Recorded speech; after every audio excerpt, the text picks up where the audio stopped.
शिवाजी विद्यापीठ कोल्हापूर M.A. मराठी भाग 1 सत्र 1 घटक 2 भाषेची सर्जनशील प्रक्रिया।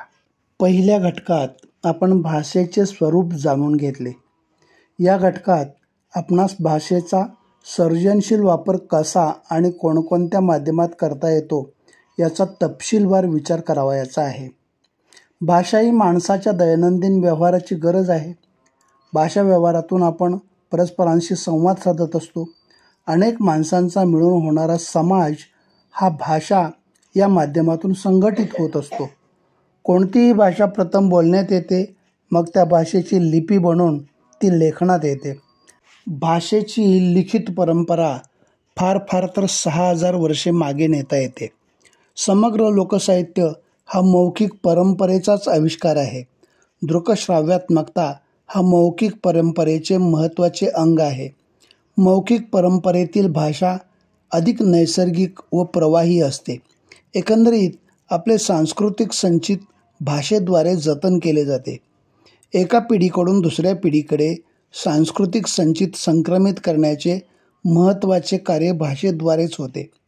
एका अर्थाने भाषाच आपल्याला घडवते, त्याबरोबरच समाजालाही घडवते। भाषेमुळे आपले सामाजिक, सांस्कृतिक आणि मानसिक जीवन अभिरुची संपन्न बनते। अशा प्रकारे आपल्या जीवनात भाषेचे किती महत्त्वपूर्ण स्थान आहे याचा परामर्श आपण मागील घटकात घेतला। मानवाने गरज आणि स्वतःचे अस्तित्व टिकवून ठेवण्यासाठी अनेक शोध लावले, स्वतःचा भौतिक विकास साधला। भाषेबरोबरच समाज, संस्कृती, ज्ञान, विज्ञान, साहित्य आणि इतर कलांची निर्मिती केली। या सर्व गोष्टी मानवाच्या सर्जक बुद्धिमत्तेतून निर्माण झाल्या आहेत। त्याची ही सर्जनशीलता काळानुरूप नित्य नवी आणि बदलती राहिली आहे। मानवाला भाषेचा शोध लागला आणि त्याला आविष्काराचे एक सहज साध्य माध्यम उपलब्ध झाले। त्याच्या संवेदना, कल्पना, विचार, भावना अशा अनेक मानसिक शक्ती विलक्षण क्रियाप्रवण झाल्या। व्यक्तिमधला संवाद वाढत जाण्यास मदत होऊ लागली। एकमेकांचे विचार आणि भावनांचे आदानप्रदान सुरू झाले। निर्मितीशीलता हा भाषेचा खूप मोठा विशेष आहे।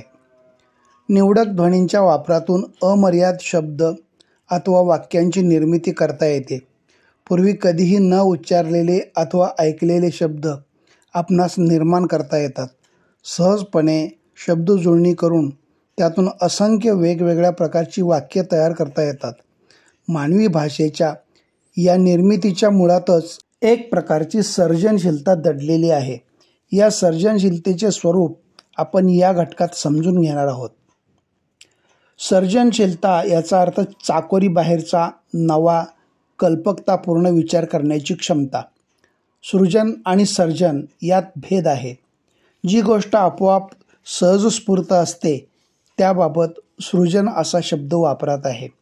मात्र जी गोष्ट सरावाने, प्रयत्नाने, व्यासंगाने आणि प्रयत्नकर्त्याच्या कौशल्याने प्राप्त करता येते त्या ठिकाणी सर्जनशीलता असा शब्दप्रयोग केला जातो। सर्जनशीलता ही विज्ञानातील एखाद्या उपयुक्त आणि अपूर्व अशा संशोधनातून जशी प्रत्ययाला येते, तशीच ती साहित्य, संगीत, शिल्प, शिक्षण, मुद्रण, सुलेखन, जाहिरात इत्यादी क्षेत्रांतही प्रत्ययास येते। सर्जनशीलतेसंबंधी विश्वकोशामध्ये अशी नोंद आढळते, सर्जनशील व्यक्तीची विचार करण्याची पद्धत सर्वसामान्य माणसांच्या चाकोरीबद्ध विचारपद्धतीपासून भिन्न असते।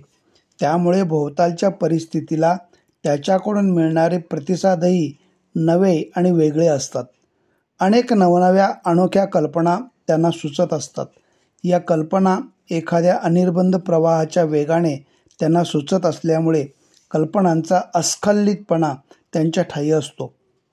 नवता, मौलिकता व अनन्यसाधारणता हा सर्जनशीलतेचा अत्यंत महत्त्वाचा निकष म्हणता येईल।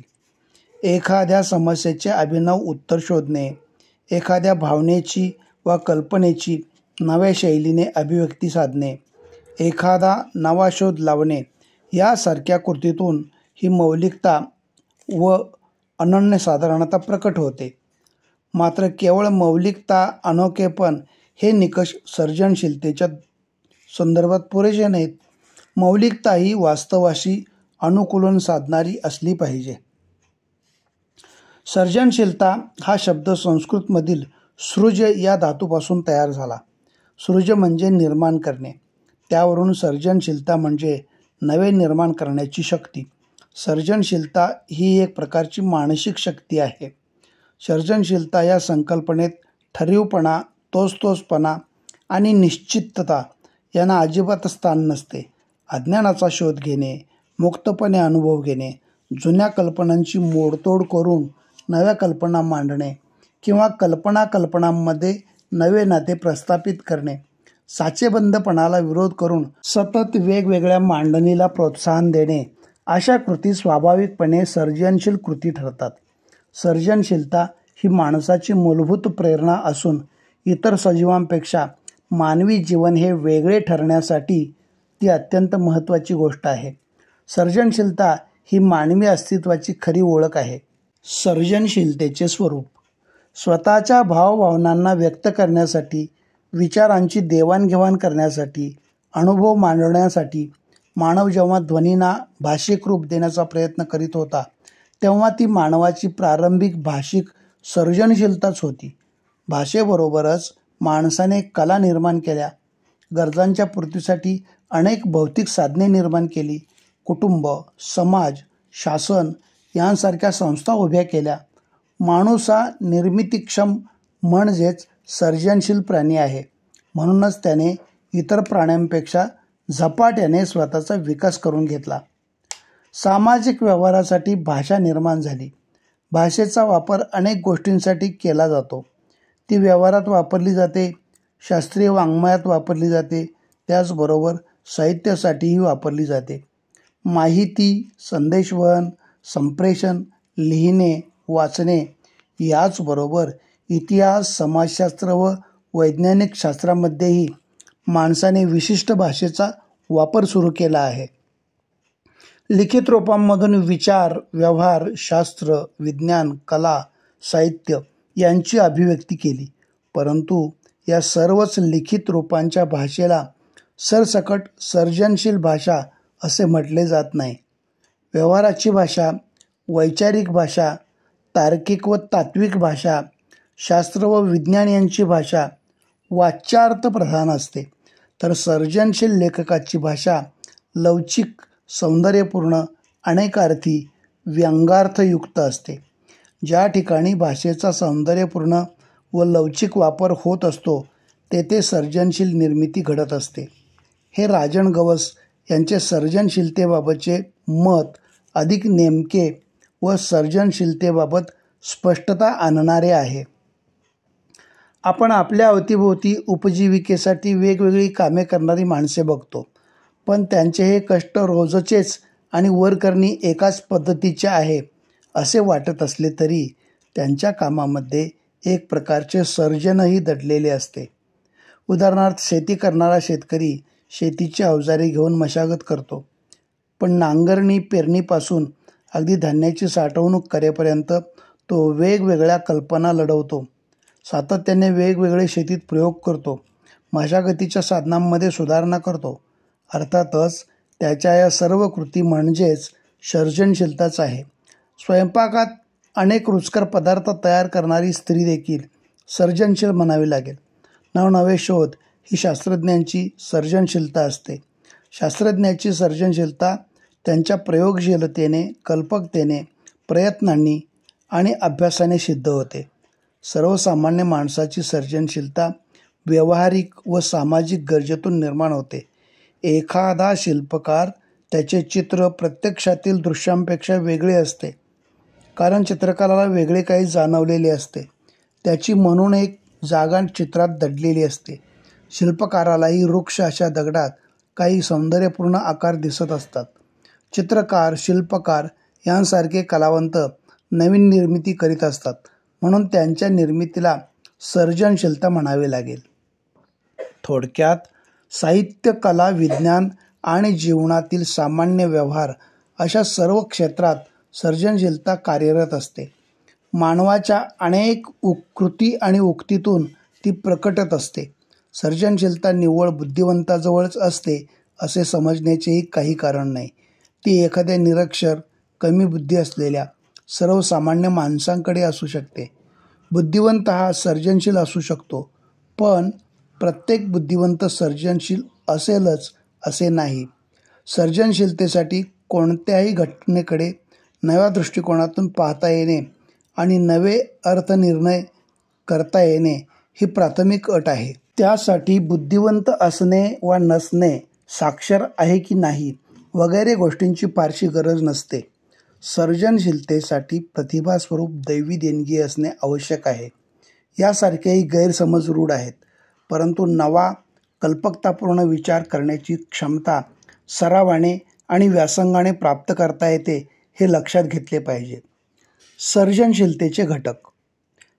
सर्जनशीलता म्हणजे काय हे आपण समजून घेतले. स्थूलमानाने सर्जनशीलता म्हणजे नवनिर्माण, कल्पकतापूर्ण असे नवे संघटन, नवी रचना, नवा प्रयोग. आता आपण सर्जनशीलतेचे मुख्य घटक कोणते याचा अभ्यास करू. एकनाथ पगार यांनी सर्जनशीलतेचे 8 मुख्य घटक मांडले आहेत. 1. विपुलता किंवा प्रवाहित्व. 2. लवचिकता. 3. मौलिकता. 4. विस्तार किंवा पूर्ती. 5. पुनर्रचना. 6. समस्या संवेदन क्षमता. 7. विशिष्टाचे सामान्यीकरण करण्याची क्षमता. आणि 8. अनुभवाचे एकात्म रूप उभे करण्याची क्षमता. विपुलता किंवा प्रवाहित्व. कोणत्याही वस्तूच्या, व्यक्तीच्या, घटनेच्या, परिस्थितीच्या किंवा विषयाच्या संदर्भात अधिकाधिक कल्पना सुचण्याची क्षमता म्हणजे विपुलता किंवा प्रवाहित्व.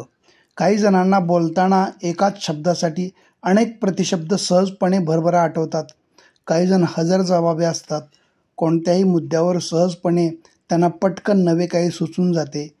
उदाहरणार्थ, एका बिच्चाऱ्या नवरोबाने विनोदाच्या अंगाने व्यक्त केलेली ही खंत बघा. नवऱ्याने घरात कुठल्याही बाबतीत ओपिनियन देणे म्हणजे टो करून नेत असलेल्या गाडीच्या ड्रायव्हरने स्टेअरिंग फिरवण्यासारखे आहे. लवचिकता. लवचिकता हे भाषेचे महत्त्वाचे वैशिष्ट्य आहे. समजा वेगवेगळ्या फुलांसाठी पांढरी, पिवळी, गुलाबी, लाल, निळी अशी रंगांची वेगवेगळी विशेषणे वापरता येतील, पण त्यात वैचित्र्य जाणवणार नाही, कारण ही विशेषणे सरळ धोपट आहेत. पण त्याऐवजी हसरी फुले, दुःखी फुले, नाजूक फुले यासारखी विशेषणे वापरली तर त्यातून वेगळ्या प्रकारच्या गुणांचा बोध होऊ लागतो. यालाच लवचिकता असे म्हणतात. आपले म्हणणे अधिक ठळकपणे पोचविण्यासाठी वाच्यार्थाने, सरळ अर्थाने वर्णनात्मक लिहिणे योग्य ठरत नाही. त्यासाठी लवचिकतेचा आधार घ्यावा लागतो. मौलिकता. सामान्यतः कोणाला सुचणार नाही, सुचण्याची शक्यता नाही अशी कल्पना मौलिक असते. झाडावरून पडणारे सफरचंदाचे फळ बघून न्यूटनला गुरुत्वाकर्षणाचा सिद्धांत सुचला. हे न्यूटनच्या सर्जनशीलतेतील मौलिकतेचे लक्षण आहे. आता हे उदाहरण बघा. हापूसचे भाव वाढले की माणूस पायरीवर येतो आणि पायरीवरून घसरून लंगडा होतो. या विधानातील नर्म विनोदाची पातळी मौलिक अशी आहे. अशा विधानातून सर्जनशीलतेच्या मौलिकता या घटकाचे दर्शन होते. विस्तार किंवा पूर्ती. एखादी अपूर्ण कल्पना किंवा योजना आपल्या कल्पनेने पूर्ण करणे हा विस्तार क्षमतेचा विशेष. काही मुद्दे देऊन किंवा कल्पना देऊन त्यावरून साहित्य निर्मिती करायला लावणे यातून सर्जनशीलतेतील विस्तारक्षम घटकाला आवाहन असते. वर्गातल्या मुलांना चित्र काढण्यासाठी एखादा प्रसंग सुचवितो.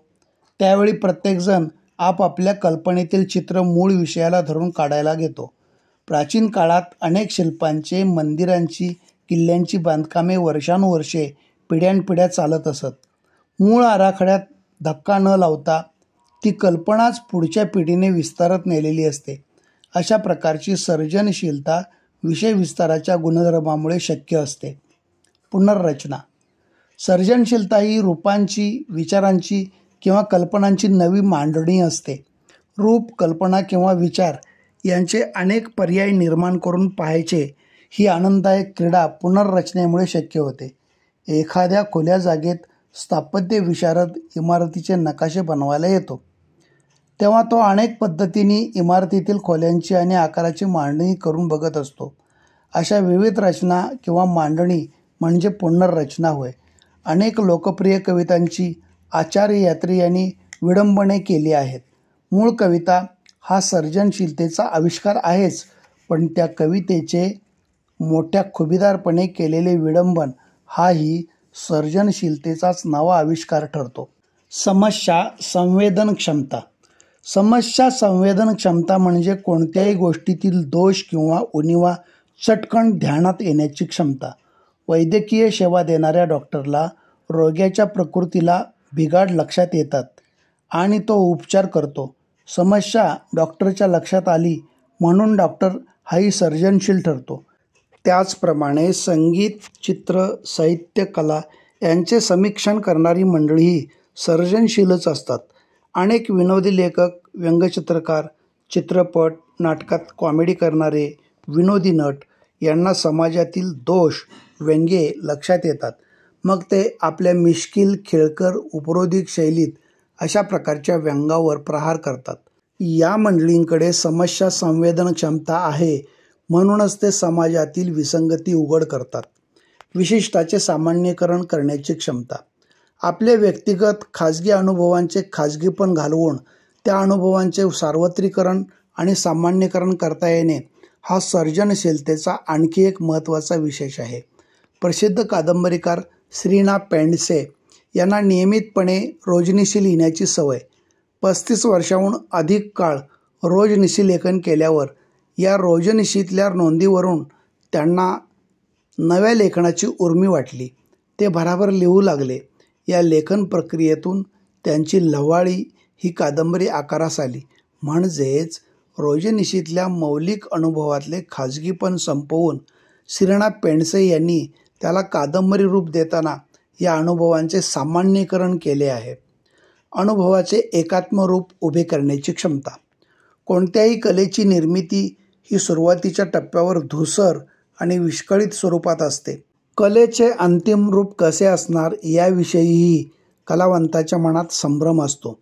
कलेतल्या वेगवेगळ्या सौंदर्य घटकांची सुसंघटित रचना कलावंत त्यातून सौंदर्य निर्मितीचा आविष्कार करत असतो.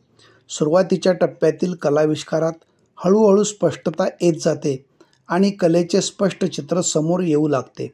म्हणूनच अनुभवाचे एकात्म रूप उभे करण्याची क्षमता सर्जनशीलतेचे महत्त्वाचे घटकांग आहे. अभिव्यक्तीसाठी भाषेचा सर्जनशील वापर.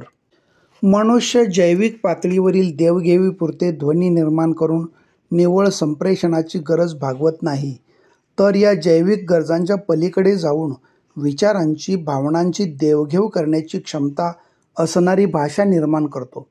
मानवी भाषेच्या या निर्मितीच्या मुळातच एक प्रकारची सर्जनशीलता दडलेली असते.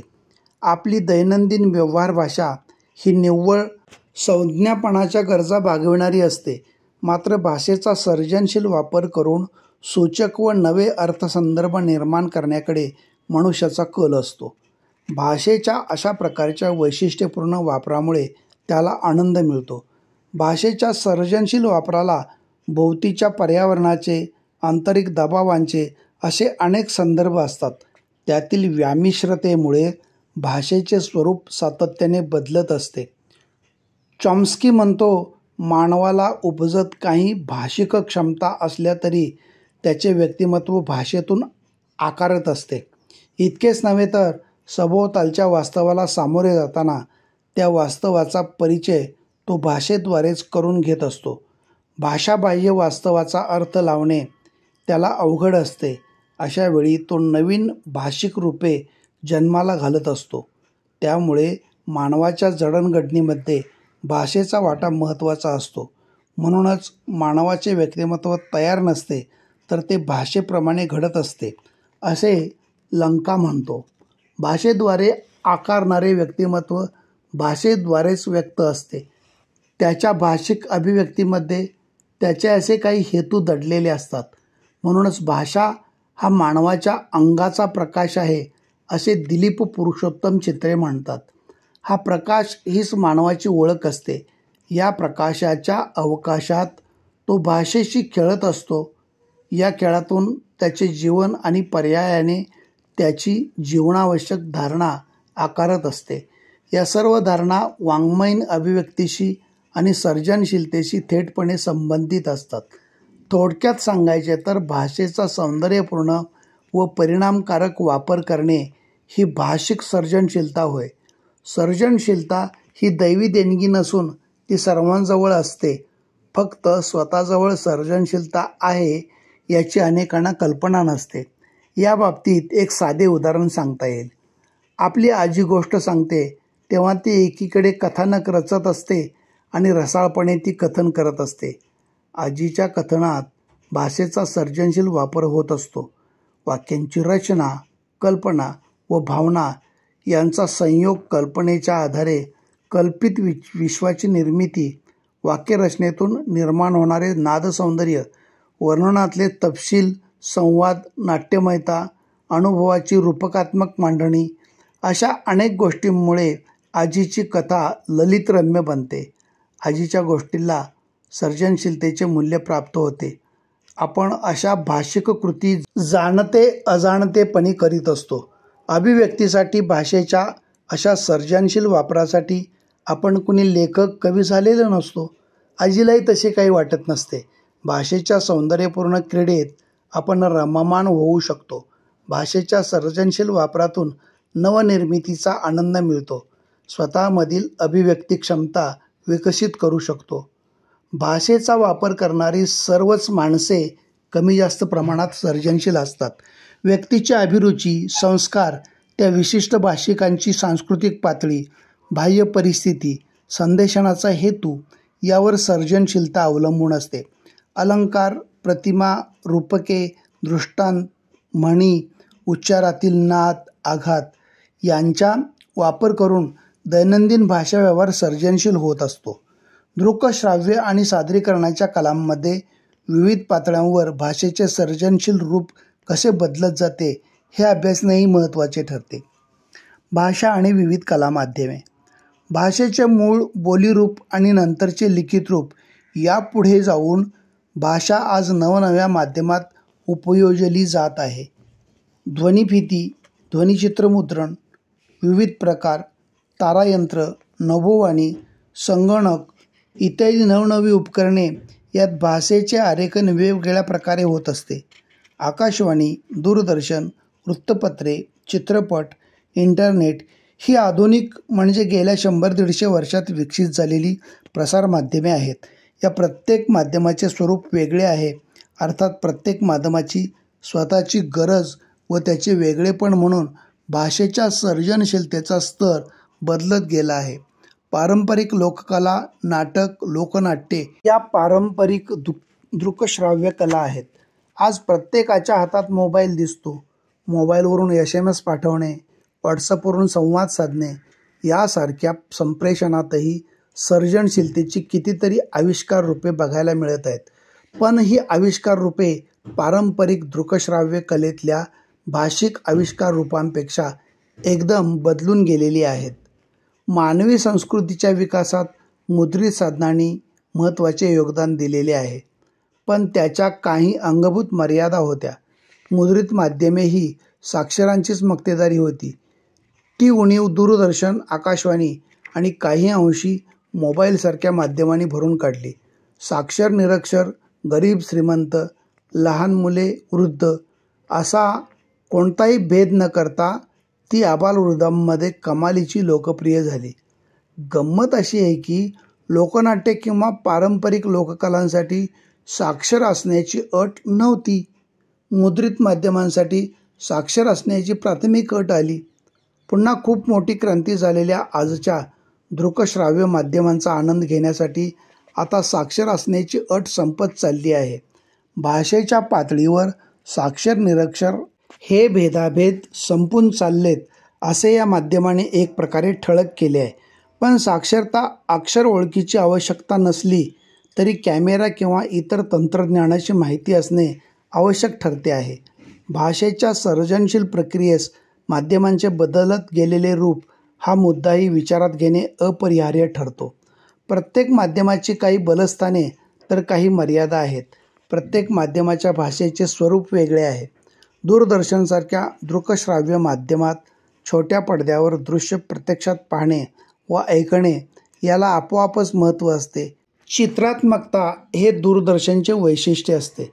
त्यामुळे आकाशवाणीसारख्या श्राव्य माध्यमातील ध्वनीपेक्षा दृश्यातून चित्रात्मकतेतून व्यक्त होणे अधिक महत्त्वाचे ठरते आणि ते फार परिणामकारकही ठरते. तर चित्रपटासारख्या माध्यमात क्षणोक्षणी बदलत जाणाऱ्या दृश्यांची आणि ध्वनींची कालबद्ध अशी अखंड प्रसंगमालिका असते. माणसाने मुद्रित, श्राव्य, दृकश्राव्य चित्रपट याबरोबरच त्याला जसे शक्य होईल तसे आणि उपलब्ध होईल त्या माध्यमातून भाषिक सर्जन केलेले आहे. भाषा आणि लोकवाङ्मय. आदिम लोकसमूहाने नैसर्गिक जीवन जगत असताना अंगीकारलेल्या जीवनशैलीचा कलात्मक आविष्कार त्याला लोककला म्हणणे उचित ठरेल. लोककलांचा आविष्कार हा लोकसमूहाद्वारे होत असतो. लोकसमूहाद्वारे आविष्कृत होणाऱ्या या कलांचे स्वरूप आंशिक वैयक्तिक असले तरी त्या आविष्कारापाठीमागे समूहमन दडलेले असते. आदिम लोकसमूहाला नृत्यकला अवगत होती. अखंडपणे लाभलेल्या सृष्टीच्या निकटच्या सहवासातून लय, ताल, ध्वनी यांची जाणीव या समूहाला जन्मतः अवगत होती. भावभावना प्रकट करण्याच्या उर्मीतून मानवाच्या नृत्यातून लोकगीतांचा जन्म झाला अशी एक उपपत्ती मानववंशशास्त्रीय भाषावेत्त्याकडून करण्यात येते. लोकगीतातून लोकनृत्याने आकार घेतला आणि लोकनृत्य हा लोकजीवनातल्या सांस्कृतिक अभिव्यक्तीचा एक अविभाज्य घटक बनला. लोकसमूहमनाचा आविष्कार करणारी नाट्यकला नृत्यकलेतून जन्माला आल्याचे मानले जाते. लोकपरंपरेत विधींना महत्त्वाचे स्थान असते. विधी करण्यामागील लोकसमूहाची श्रद्धा नाट्यातून आविष्कृत होते. या संदर्भात प्रभाकर मांडे म्हणतात की विधी चार चौघांसमोर किंवा समूहामध्ये जेव्हा करण्यात येऊ लागले तेव्हा त्याचे स्वरूप नाटकी झाले.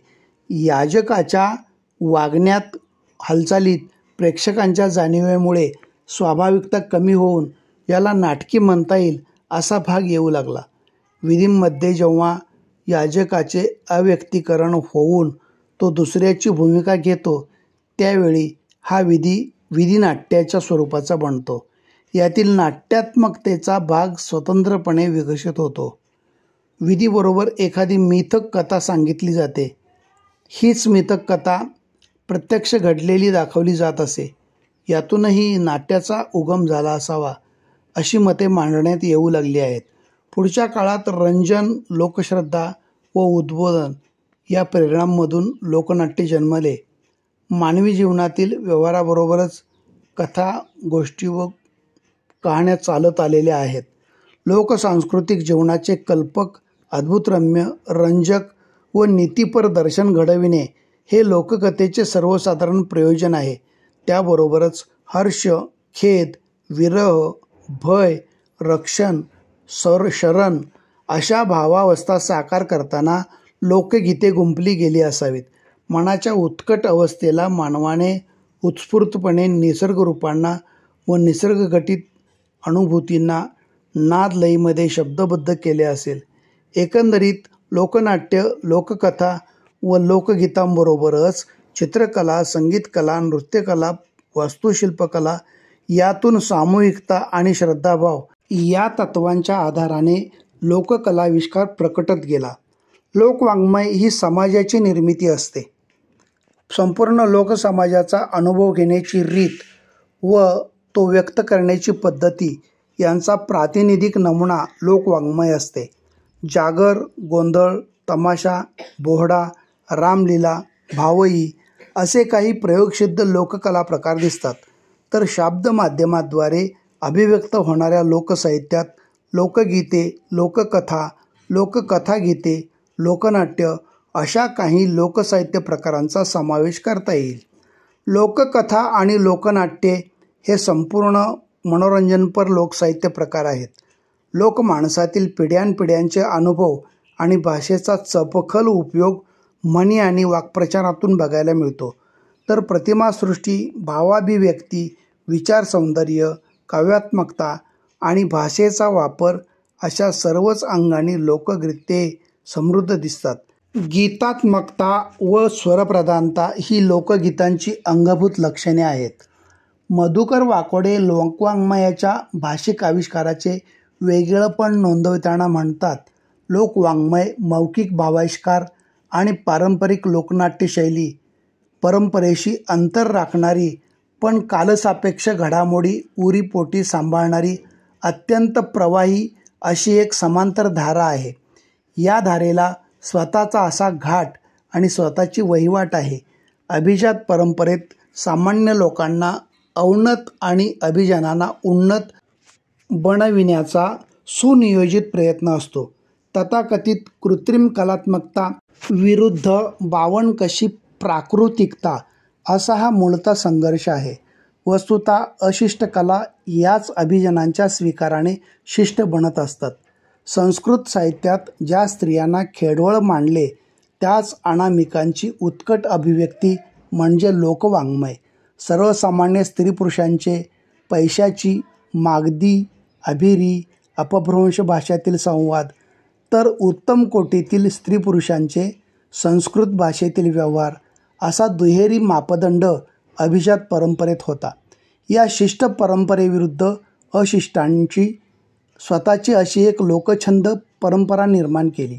मौखिक परंपरेतील ओवी, अभंग, तुमडी, धुवा, धवळे, भारुड, गजर, पाळणा, झडती अशासारख्या असंख्य लोकछंदांची आणि परंपरागत नाट्यात्मक शैलीची निर्मिती लोकांच्या कोंडमाऱ्यातून झालेला आत्माविष्कार आहे. भाषा आणि मुद्रित माध्यमे. मुद्रणाच्या बाबत भारतात आरंभ झाला तो धार्मिक वाङ्मय छापण्याच्या दृष्टीने. 1561 साली गोव्यात पहिला छापखाना सुरू झाला. या छापखान्यात छापल्या गेलेल्या पहिल्या पुस्तकाची प्रत न्यूयॉर्क येथील सार्वजनिक वाचनालयात आजही उपलब्ध आहे. मराठीतील पहिले वृत्तपत्र सुरू करण्याचा मान बाळशास्त्री जांभेकर यांच्या दर्पण या वर्तमानपत्राला जातो. 6 जानेवारी 1832 रोजी दर्पणचा पहिला अंक प्रकाशित झाला आणि मराठी भाषेत मुद्रित माध्यमाची एक उज्ज्वल परंपरा रोवली गेली. वृत्तपत्रांना लोकशाहीचा चौथा स्तंभ असे म्हटले जाते. मराठी वृत्तपत्रांचा इतिहास साधारणतः 250 वर्षांइतका जुना आहे. वृत्तपत्रांचे स्वरूपही आता झपाट्याने बदलू लागले आहे. माहिती आणि ज्ञानाच्या शोधात असलेल्या वाचकाला केवळ बातम्या देऊन वृत्तपत्रे थांबत नाहीत, तर त्यांनी आता अधिक संवादी भूमिका घेतलेली आहे. वृत्तलेख, स्तंभलेख, मुलाखती, समीक्षात्मक लेखन, जाहिराती, पत्रे, निवेदने असे लेखनाचे अनेक प्रकार बातम्यांबरोबर वृत्तपत्रांतून आवर्जून छापले जातात. या लेखन प्रकारातून स्वतःची मतमतांतरे मांडण्याचे अभिव्यक्ती स्वातंत्र्य असते. आपला मुद्दा वेगळेपणाने आणि ठळकपणे पटवून देण्यासाठी लेखन कौशल्य महत्त्वाचे असते. अशा प्रकारच्या लेखनासाठी भाषेचा पोत आणि सर्जनशीलता याला अधिक महत्त्व असतेच. प्रत्येक मुद्रित माध्यमाने आपल्या स्वरूपाला साजेशी भाषा स्वीकारलेली असते. माध्यमांची स्वतःची एक शैली असते, त्याबरोबर हुकूम भाषा वापरली जाते. काळाच्या ओघात जीवनशैली खूपच वेगवान झाली आहे. लोकांच्या जवळ फावला वेळ उपलब्ध नाही. त्यामुळे कमीत कमी शब्दात आणि सोप्या भाषेत महत्त्वपूर्ण आशय पोहोचविणे याला आज अधिक महत्त्व आहे. काळानुसार बदललेले विषय, बदललेली भाषा आणि प्राधान्यक्रम लक्षात घेऊन मुद्रित माध्यमात भाषिक आविष्कार करावा लागतो. वाचकाला मजकुराशी खिळवून ठेवणे यात सर्व भाषिक कौशल्य पणाला लावावे लागते. मुद्रित माध्यमात ठराविक आणि मोजकी जागा मजकुरासाठी उपलब्ध असते. त्या जागेचा भरपूर फायदा घेऊन सर्जनशीलता प्रकट करावी लागते. विचार करणे, संवेदना किंवा जाणीव होणे आणि प्रतिसाद देणे या सर्वांचे साधन म्हणून भाषा फार उपयोगाची आहे. दृष्टी, क्षमता, वृत्ती, आवड आणि मूल्ये यांच्यासह व्यक्तिमत्वाचा आविष्कार भाषेतून प्रकट होत असतो. आजच्या काळात प्रत्येक क्षेत्रात प्रचंड स्पर्धा वाढली आहे. बाजारीकरणाचा खूप मोठा प्रभाव जाणवू लागला आहे. त्यामुळे मनातील विचार आणि भाषिक आविष्कार आणि योग्य दिशादिग्दर्शन असण्याला अधिक महत्त्व आहे. माहितीच्या युगात संवादाची दृकश्राव्य माध्यमे झपाट्याने विकसित झाली तरी मुद्रित माध्यमाचे महत्त्व कमी झालेले नाही. मुद्रित माध्यमात प्रमाण भाषेला आणि शुद्ध लेखनाला अधिक महत्त्व आहे. मजकूर भाषेच्या पातळीवर वाचनीय असायला हवाच, पण त्याबरोबरच त्या मजकुराची मांडणी आणि छपाई या गोष्टीही बारकाईने तपासल्या जातात. मुद्रण कला हे एक तंत्र आहे. मजकुराची सलगता, आवश्यक चित्रे, छायाचित्रे, रेखाटने, अक्षरांची जाडी अशा तांत्रिक बाजूही मुद्रक तपासून घेत असतो. वृत्तपत्रांबरोबरच ग्रंथप्रकाशन व्यवसाय हाही मुद्रित माध्यमाचाच एक भाग आहे. भाषा आणि दृकश्राव्य माध्यमे. मुद्रित माध्यमापेक्षा दृकश्राव्य माध्यमाचे स्वरूप खूपच भिन्न आहे. दृकश्राव्यात ऐकणे, पाहणे अपेक्षित आहे. आकाशवाणी हे श्राव्य माध्यम आहे, तर दूरदर्शन, इंटरनेट, वेबसाईट इत्यादी दृकश्राव्य माध्यमे आहेत. भारतात आकाशवाणी प्रसारणाला 1926 साली सुरुवात झाली. सर्वप्रथम मुंबई आणि त्यानंतर कोलकाता येथे आकाशवाणी केंद्र सुरू झाले. आज देशातल्या सर्व महत्त्वाच्या मोठ्या शहरात आकाशवाणी केंद्रे असून त्यांची संख्या शेकड्यांच्या घरात आहे. गेल्या 2 दशकात स्थानिक रेडिओ स्टेशन किंवा FM रेडिओ स्टेशन ही नवी संकल्पना जोरदारपणे रुजली आहे. यातील बहुतांश केंद्रे ही शासकीय प्रभावाखाली नाहीत. अर्थातच त्यामुळे लोकशिक्षणापेक्षा लोकरंजन हा मुद्दा प्रभावी ठरून FM केंद्रामध्ये अधिकाधिक व्यावसायिकता भिनत चालली आहे. या केंद्रावरील रेडिओ जॉकी हा श्रोत्यांशी थेटपणे संवाद साधत असतो आणि कार्यक्रम लोकाभिमुख होण्यासाठी धडपडत असतो. तर दूरदर्शन हे आजच्या काळातील सर्वात जास्त प्रभावी व लोकप्रिय माध्यम आहे.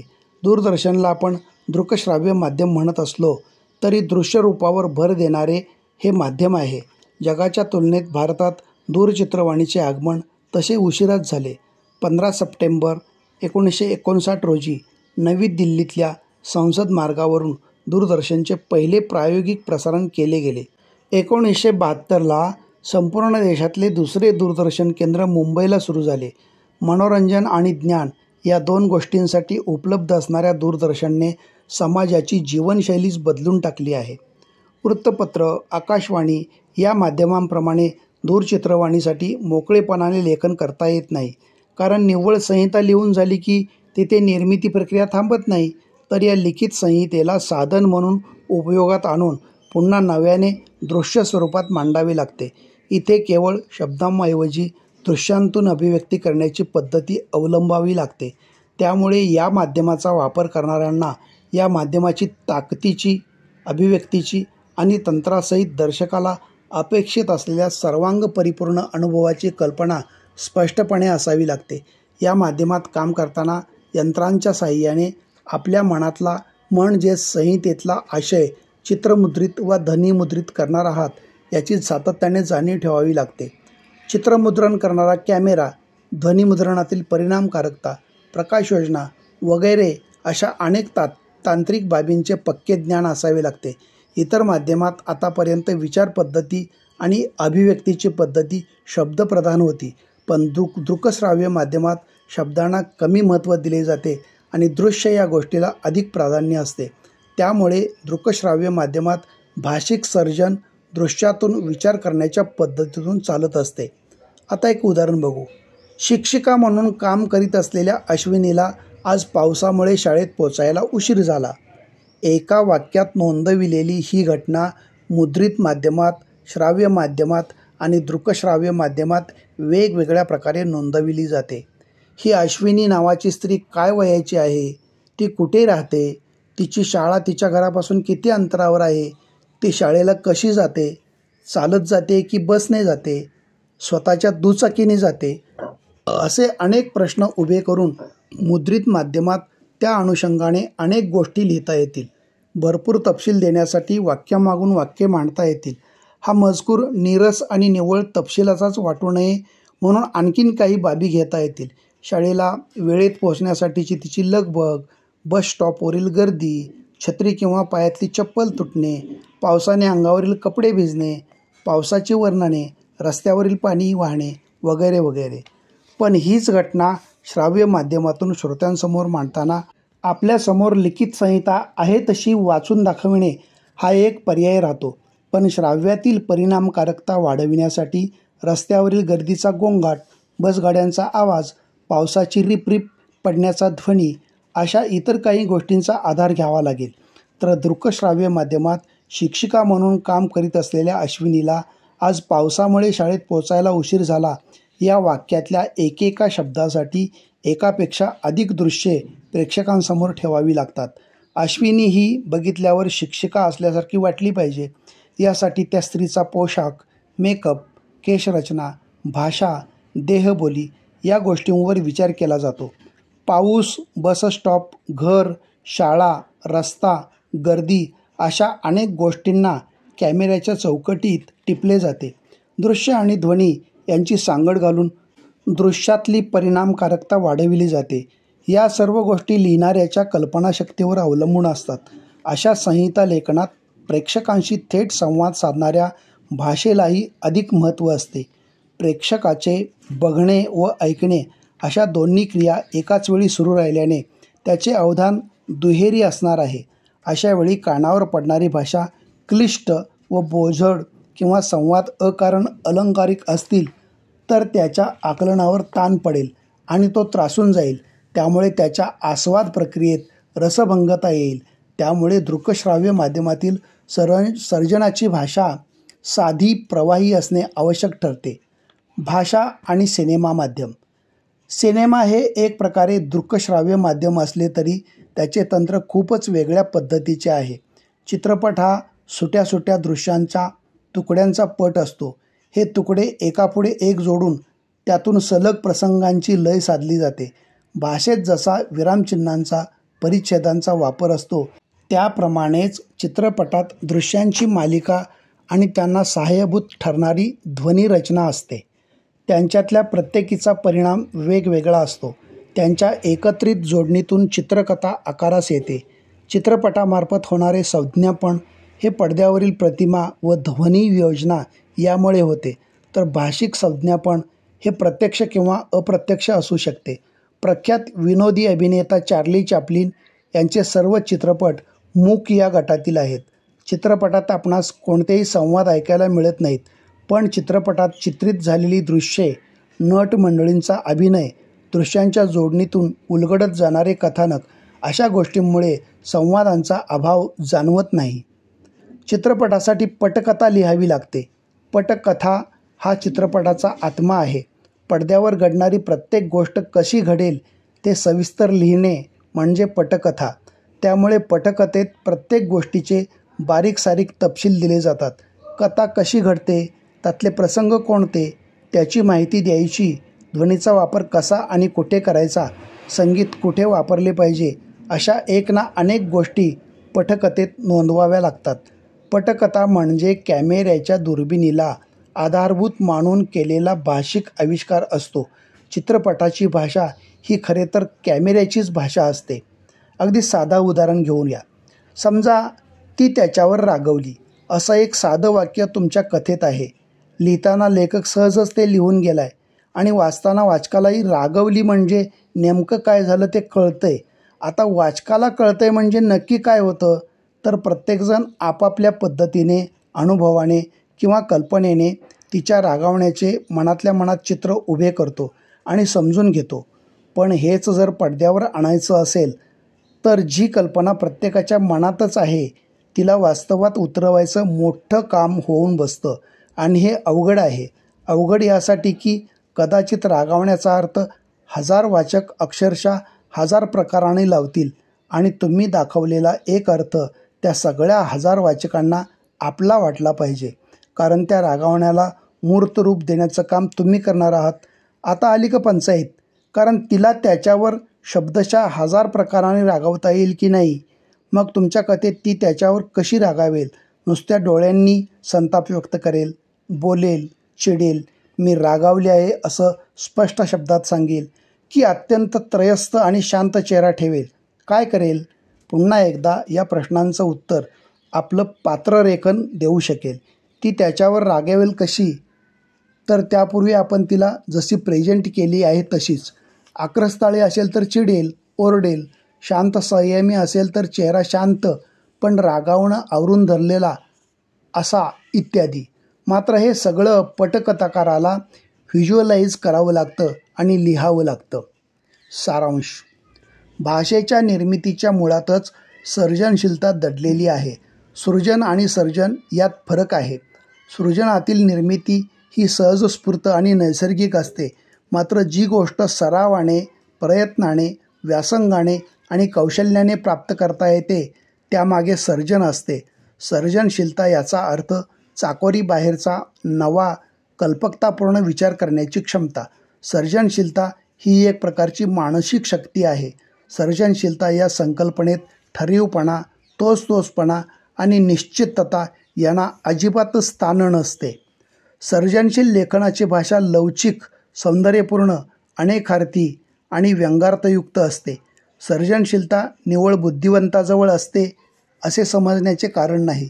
कल्पकतापूर्ण विचार करण्याची क्षमता असणाऱ्या कोणत्याही सर्वसामान्य माणसाकडेही सर्जनशीलता असू शकते. साहित्य, कला, विज्ञान आणि जीवनातील सामान्य व्यवहार क्षेत्रात सर्जनशीलता कार्यरत असते. विपुलता किंवा प्रवाहित्व, लवचिकता, मौलिकता, विस्तार, पुनर्रचना, समस्या संवेदन क्षमता, विशिष्टाचे सामान्यकरण करण्याची क्षमता आणि अनुभवाचे एकात्म रूप उभे करण्याची क्षमता असे सर्जनशीलतेचे 8 घटकांग मानले जातात. अभिव्यक्तीसाठी सर्जनशील भाषेचा उपयोग केला जातो. काळानुरूप अभिव्यक्तीची माध्यमे बदलली त्याप्रमाणे सर्जनशील भाषेचे स्वरूपही बदलत गेले. प्राचीन काळापासून मानवाकडे असलेल्या मौखिक परंपरेतील लोकवाङ्मयात भाषेचे सर्जनशील रूप मोठ्या प्रमाणात बघायला मिळते. त्याबरोबरच मुद्रित माध्यमात आणि दृकश्राव्य माध्यमातही भाषेचे सर्जन वेगवेगळ्या पातळ्यांवर बघायला मिळते. मुद्रित, दृकश्राव्य आणि सिनेमा या ठिकाणी भाषेचा सर्जनशील उपयोग करताना तंत्र आणि यंत्र या गोष्टींचे भान ठेवावे लागते. प्रत्येक माध्यमांची त्यांची एक भाषा असते. माध्यमानुसार भाषिक सर्जन प्रक्रिया बदलत जाते. धन्यवाद.